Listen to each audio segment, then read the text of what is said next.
안녕하세요. 좋은 아침입니다. 오늘은 사무엘상 14장에서 15장까지입니다. 자, 여러분 그 사무엘상 14장은요. 사울과 그의 아들 요나단 이 두 사람의 완전히 다른 모습을 보여주는 장이거든요. 사실 우리가 어제 봤던 것처럼 이스라엘은 지금 블레셋의 거대한 군대를 보고 막 두려움에 빠져 있잖아요. 막 그래서 막 굴과 숲을 막 바위 틈에 숨고 막 심지어 막 요단강을 건너 도망가는 상황이었지 않습니까? 그러니까 한마디로 말하면 싸울 수 있는 상태가 아닌 상황이었던 겁니다. 자, 그런데 우리 요나단은 도대체 무슨 생각인지 자신의 무기를 든 소년에게 블레셋 사람들의 부대로 건너가자고 이야기를 하는 거예요. 심지어 자기 아버지인 사울왕에게 보고도 하지 않았습니다. 예? 자, 요나단이 지금 자기 무기를 든 소년에게 말하는 걸 한번 들어보세요. 우리가 저 할례 받지 않은 자들에게로 건너가자. 여호와께서 우리를 위해 일하실 수도 있지 않겠느냐? 여호와의 구원은 사람이 많고 적음에 달리지 않는다. 이렇게 얘기를 한 겁니다. 자, 여러분, 이 말이 굉장히 중요합니다. 사실. 예? 요나단은 지금 상황을 보고 움직인 게 아니에요. 하나님을 믿고 움직이고 있는 겁니다. 지금 요나단의 말 속에서 알 수 있잖아요. 여호와께서 우리를 위해 일하실 수도 있지 않겠느냐. 여호와의 구원은 사람이 많고 적음에 달려있지 않다. 이거는 사실은 우리가 지금까지 성경을 보면서 다 봐왔던 얘기들이에요. 실제 그랬잖아요. 그쵸? 뭐 기드온도 300명 가지고 막 적들을 막 연합군들을 치고 막 이러지 않았습니까? 자, 지금 요나단의 모습은 하나님을 믿고 움직이는 모습인 거예요. 그리고 요나단은 무작정 돌진하지 않습니다. 블레셋 사람들이 니네가 한번 올라와 봐라 이렇게 얘기를 하면 그걸 하나님의 뜻으로 알겠다고 얘기를 하는 거예요. 즉 믿음이지만 동시에 하나님의 뜻을 분별하려는 태도인 거죠. 자, 블레셋 사람들이 요나단을 조롱하면서 올라와 보라고 막 합니다. 그러자 요나단과 그의 무기를 든 저기 소년이 그 험난한 바위를 손과 발로 기어서 올라갔다라고 써 있어요. 자, 이거는 요나단이 자기 무기를 든 소년에게 블레셋 사람들이 우리 보고 올라오라 하면 이건 하나님께서 저들을 우리에게 넘기신 줄 알자 했기 때문에 지금 이들은 하나님을 믿고 겁도 없이 그냥 올라가고 있는 겁니다. 맨손으로. 자, 그리고 거기서 블레셋 적군 약 20명가량을 죽였다고 성경에 써 있어요. 자, 하나님께서 함께 하신 이유로 승리를 했던 거죠. 자, 그런데 여기서 끝이 아닙니다. 15절을 보시면 들에 있는 진영과 모든 백성들이 공포에 떨었고 부대와 노략군들도 떨었으며 땅도 진동하였으니 이는 큰 떨림이었더라 라고 적혀 있어요. 자, 히브리 원문에는 이 큰 떨림이 있었더라 이 말이 라헤라 다트 엘로힘이라고 써 있어요. 그러니까 즉 하나님의 큰 떨림이 있었다라고 적혀 있다고 합니다. 자, 즉 이 전쟁이 철저하게 하나님께 속한 전쟁이었다는 것을 보여주고 있는 거죠.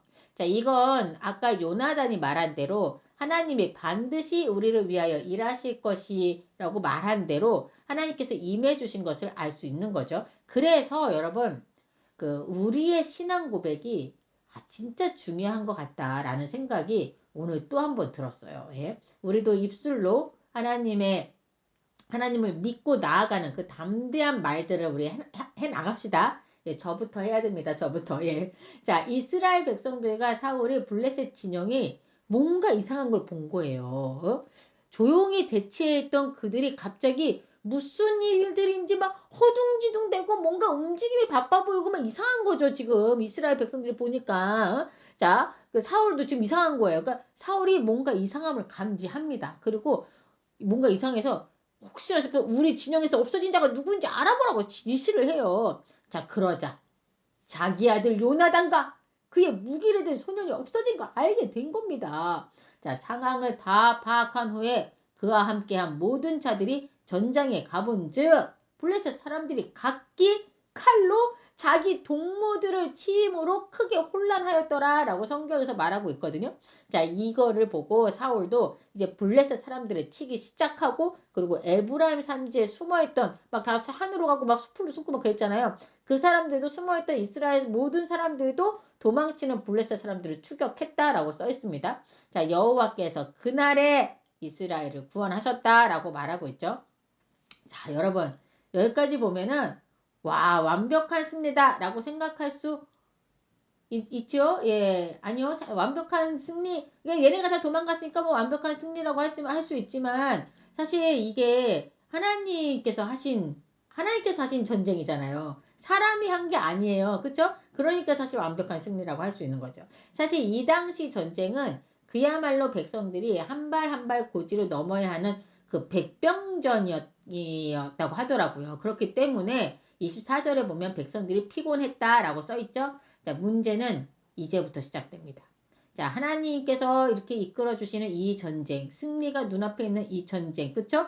하나님을 믿고 가면 될 것 같은 이 전쟁. 그런데 사울은 이 피곤한 백성들에게 뭐라고 명령하고 맹세를 시키는 줄 아십니까? 24절 중간부터 보면 내가 내 원수에게 보복하기까지 아무도 음식물이든지 먹는 사람은 저주를 받을 것이다 라고 말을 한 거예요. 예?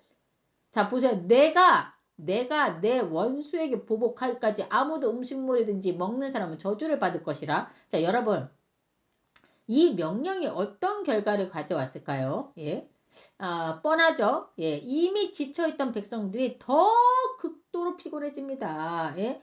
사실 전쟁 중에는 힘을 내기 위해서는 더 잘 먹어야 하잖아요. 그런데 먹지를 못하게 하지 않습니까? 아니, 도대체 왜 이러는 거야? 예? 이해가 안 가요. 그죠? 자, 우리는 여기서 사울과 아들 요나단, 이 두 사람의 중요한 차이를 볼 수 있습니다. 자, 뭐냐? 요나단은 하나님이 우리를 위해 일하신다 라고 말했고요. 사울은 내가 내 원수를 갚을 때까지 라고 말했잖아요. 그쵸? 하나님 중심이 아니라 자기 중심적인 모습이 보이시죠? 자, 그런데 문제는 요나단은 이 명령을 들었어요? 못 들었어요? 못 들었어요. 왜 떨어져 있잖아요, 지금. 사울과 요나단이 떨어져 있잖아요. 이 명령을 듣지 못한 상태였기에 길을 가다가 꿀을 먹습니다. 응? 그러자 28절에 그때 백성들 중에 한 사람이 아버지의 금신령에 대해서 말해주자 29절에 요나단이 말하죠. 요나단이 내 아버지께서 이 땅을 곤란하게 하셨도다. 내가 이 꼴을 조금 맛보고도 이렇게 눈이 밝아졌는데 백성들이 음식을 먹었더라면 이 전쟁에서 완전히 이겼을 것이 아닌가 라고 말하는 장면이 나옵니다. 예? 자, 이 말은 정확한 지금의 상황의 분석인 거예요. 예? 결국 어떻게 됩니까? 백성들은 너무 배가 고파서 예? 전리품을 잡아서 핏째 먹는 죄까지 짓게 됩니다. 사울의 잘못된 명령이 백성들을 죄로 몰아넣은 결과가 된 거죠. 자, 그런데 사울은 오히려 뭐라고 말하는지 아십니까? 너희가 범죄했다! 이렇게 얘기하는 거예요. 어? 여러분, 이게 사울의 모습입니다. 문제의 원인을 만든 사람이 책임을 남에게 돌리고 있지 않습니까? 자, 이후 사울은 하나님께 묻지만 하나님은 응답하지 않으십니다. 하나님의 응답이 없자 사울은 이건 우리 중에 누가 하나님께 죄를 지은 까닭이다 하면서 죄를 지은 자를 찾기 위해 제비를 뽑는데요. 결국 누가 뽑히냐? 요나단이 뽑히게 됩니다. 자, 이에 요나단이 솔직하게 말합니다. 아버지가 백성들에게 그런 맹세를 한 줄 몰랐나이다 라고 얘기를 하죠. 하지만 어쨌든 제가 그런 행동을 한 건 사실입니다 라고 이렇게 고백을 해요. 그렇게 얘기하면서 그러니 내가 죽겠나이다 라고 얘기를 합니다. 자, 그런데 여기서 놀라운 일이 일어납니다. 백성들이 아주 들고 일어납니다. 아니, 어떻게 요나단이 죽을 수 있습니까? 절대 그럴 수 없습니다. 여호와의 살아계심을 두고 맹세하옵나니 그의 머리털 하나도 땅에 떨어지지 아니할 것은 그가 오늘 하나님과 동력하였음이니이다 라고 말하면서 요나단을 구원하여 그를 죽이지 못하게 합니다. 자, 결국 요나단은 살아남게 되죠. 자, 여러분, 사무엘상 14장은 어떻게 보면 단순한 전쟁 이야기 같지만 전쟁 이야기가 아니에요. 하나님께서 우리에게 보여주시고자 하는 건 바로 두 가지 삶의 방식입니다. 하나님을 신뢰하고 믿음으로 움직이고 하나님과 동역한 요나단의 길과 자기 기준으로 판단하고 상황과 계산으로 움직이면서 결국 공동체를 힘들게 하는 사울의 길. 응? 자, 하나님은 지금 우리에게도 말씀하고 계신 거예요. 상황이 아니라 나를 믿는 사람이 누구냐? 라고 묻고 계신 거죠. 자, 여러분, 중요한 건 능력이 아닙니다. 그리고 상황도 아니에요. 바로 누구를 의지하고 나아가느냐. 요건 거죠. 오늘 하루도 요나단처럼 하나님께서 일하실 수 있다 라는 그 믿음으로 한 걸음 내딛는 저와 여러분들이 되시길 바랍니다. 진짜 저는 요즘 맨날 하루를 이렇게 살아가고 있어요. 하나님께서 나와 함께 하시고 하나님께서 일하실 수 있다. 이 믿음을 가지고 그냥 하루하루를 살아가고 있답니다. 자, 이어서 사무엘상 15장은 굉장히 무거운 장면으로 시작을 합니다. 하나님께서 사무엘을 통해서 사울에게 말씀을 하시는데요. 바로 아말렉을 완전히 진멸하라는 명령입니다. 자, 이 명령에는 이유가 있습니다, 여러분. 자, 출애굽 당시 출애굽으로 이제 거슬러 가는 거예요. 아말렉이요. 아말렉이란 이 민족이 그 이스라엘의 뒤처진 백성들을요, 공격을 하는데 굉장히 잔인하게 공격을 했습니다. 예? 그거를 지금 하나님은 그 악을 기억하고 계셨고, 이제 심판하시고자 한 거죠. 그래서 사울은 군대를 모아서 아말렉과 싸워서 전쟁에서 승리를 합니다. 그런데 또 문제가 생깁니다. 예? 사울이 하나님의 말씀을 완전히 따르지 않은 거예요. 예? 성경을 한번 볼까요? 9절에 보시면 사울과 백성이 아각이 그 아말렉 왕이에요. 아각과 그의 양과 소의 가장 좋은 것 또는 기름진 것과 어린 양과 모든 좋은 것을 남기고 진멸하기를 즐겨 아니하고 가치 없고 하찮은 것은 진멸하니라. 여러분, 이게 사울의 문제입니다. 순종한 것 같지만 사실은 선택적으로 순종합니다. 근데 제가 보니까 사울은 몰라. 중요한 건 자기가 뭘 잘못했는지를 모르는 것 같아요. 자, 이때 하나님께서 말씀하십니다.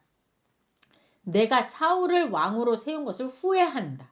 예? 그리고 사무엘은 밤새 하나님께 부르짖습니다. 사실 사무엘이 사울을 처음 왕으로 세웠잖아요. 애정이 있겠죠. 그리고 가르치고 했으니까. 자, 사무엘이 사울을 찾아가서 이제 찾아갑니다. 사무엘이 사울을 찾아간 거예요. 여기서 사울은 말합니다.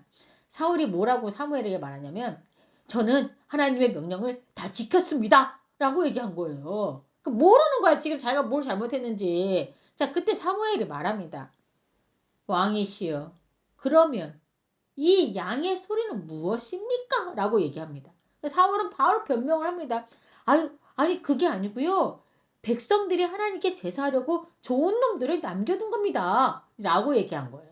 예? 여러분, 이 장면을 잘 보세요, 여러분. 불순종했잖아요, 지금. 근데 이거를 어떻게 얘기해요? 아유, 하나님께 제사 지내려고 좋은 놈들을 남겨둔 거예요. 라고 좋은 의도로 포장하고 있잖아요. 그쵸? 자, 그때 사무엘이 그 유명한 말을 합니다. 순종이 제사보다 낫고, 예, 다시 순종이 좋은 제사보다 낫고, 듣는 것이 순양의 기름보다 낫다. 라고 얘기하지 않습니까? 그리고 이어서 말합니다. 거역하는 것은 점치는 죄와 같고 완고한 것은 우상 숭배와 같다 라고 얘기를 해요. 자, 여기서 하나님이 말씀하시는 핵심이 나옵니다. 고집, 예? 자기 뜻대로 하는 거, 이것이 바로 우상 숭배라는 거예요. 예? 보세요. 거역하는 것은 점치는 죄와 같고 완고한 것은 우상 숭배와 같다라고 했잖아요. 이 말이 그 말인 거예요. 고집, 자기 뜻대로 하는 것이 바로 우상 숭배라는 거죠. 솔직히 여러분, 우리는 보통 우상 숭배라고 얘기하면 그냥 다른 신을 믿는 거 이렇게 생각하잖아요. 막 불상에 절하는 거 무슨 뭐 이런 걸 생각하잖아요. 그런데 하나님은 지금 분명하게 말씀하고 계시죠. 내 뜻보다 너의 뜻을 앞세우는 거 그것이 바로 우상 숭배다라고요. 사울은 결국 자신의 죄를 인정합니다. 하지만 이미 늦었죠. 하나님은 사울을 왕에서 버리십니다. 그리고 사무엘은 사울이 하지 않은 일을 대신합니다. 뭐죠? 그게 뭐예요? 바로 아말렉 왕 아각을 직접 처형하는 거. 그리고 하나님의 말씀은 결코 가볍게 넘어질 수 없기 때문인데요. 이후 사무엘과 사울은 각자의 길로 갑니다, 여러분. 예, 성경을 보면요. 사무엘은 사울을 위해 슬퍼했다라고 써 있어요. 예? 하나님도 사울을 왕으로 세우신 것을 후회하셨다라고 말하고 있습니다. 이게 막 그림이 그려지나요? 사울은 혼자 이렇게 있어. 내가 뭘 이렇게 잘못했나 이러고 있는 거고, 사무엘은 사울 때문에 속이 상해가지고 너무너무 마음이 아프고 찢어지는 거예요. 하나님도 사울을 왕으로 세운 걸 후회하고 계신 모습입니다. 이 모습 여러분 이제 그려지시나요? 예? 이 성경을 읽으면 막 이 모습들이 막 주마등처럼 그려지는 것 같아요. 자, 여러분 이 장은 단순한 불순종 이야기가 아닙니다. 사울은 하나님도 알고 있었고 하나님께 묻기도 하는 사람이었어요. 그렇죠? 그런데 동시에 자기 마음대로 살기도 했던 거죠. 그리고 결국 이스라엘을 하나님의 것이 아니라 자기 것처럼 여기기 시작합니다. 여러분 이 모습 우리 모습은 아닐까요? 우리도 하나님을 믿는다고 하면서 중요한 순간에는 내 판단, 내 기준, 내 욕심을 따라가고 있지는 않습니까? 그러나 하나님은 분명히 말씀하셨어요. 순종이 제사보다 낫다고요. 신앙은 많이 드리는 것이 아니라 얼마나 듣고 따르냐인 거예요. 그리고 더 중요한 사실이 있습니다. 우리의 인생은 우리의 것이 아니라는 사실입니다. 이사야 43장 21절에 보면 이 백성은 내가 나를 위하여 지었나니 나를 찬송하게 하려 함이니라. 보셨죠? 우리는 나를 위해서 존재하는 게 아니라 하나님을 위해 살아가는 존재라는 겁니다. 그래서 우리는 스스로에게 질문을 해야 되는 거예요. 나는 지금 나를 위해 살고 있는가? 하나님을 위해 살고 있는가? 여러분, 사울의 실패는 능력의 문제가 아니었습니다. 순종의 문제였습니다. 오늘 하루도 내 뜻이 아니라 하나님의 말씀 앞에 한 걸음 내려놓는 우리가 되길 바랍니다. 이 시간 함께 기도하고 마칠게요. 하나님 감사합니다. 오늘 사울의 모습을 통해서 우리들의 모습을 되돌아보았습니다. 이스라엘이 사울의 것이 아니었던 것처럼 우리 인생도 우리의 것이 아닌데 우리가 주인이 되어서 내 인생은 내 것이라고 생각해서 나를 무시하거나 나의 자존심을 상하게 하는 사람이 있으면 분노하고 참지 못하는 그런 모습을 보입니다. 하나님 회개합니다. 내 인생은 내 것이 아닌데 제가 교만했습니다. 용서해 주옵소서. 우리가 이 하나님께서 주신 말씀을 가슴속에 깊이 새겨서 하루하루를 나를 위해서 사는 것이 아닌 오직 우리 주 여호와 하나님을 찬양하며 살아가는 저희가 되길 원합니다. 이 모든 말씀 우리 주 예수 그리스도 이름으로 기도드립니다. 아멘.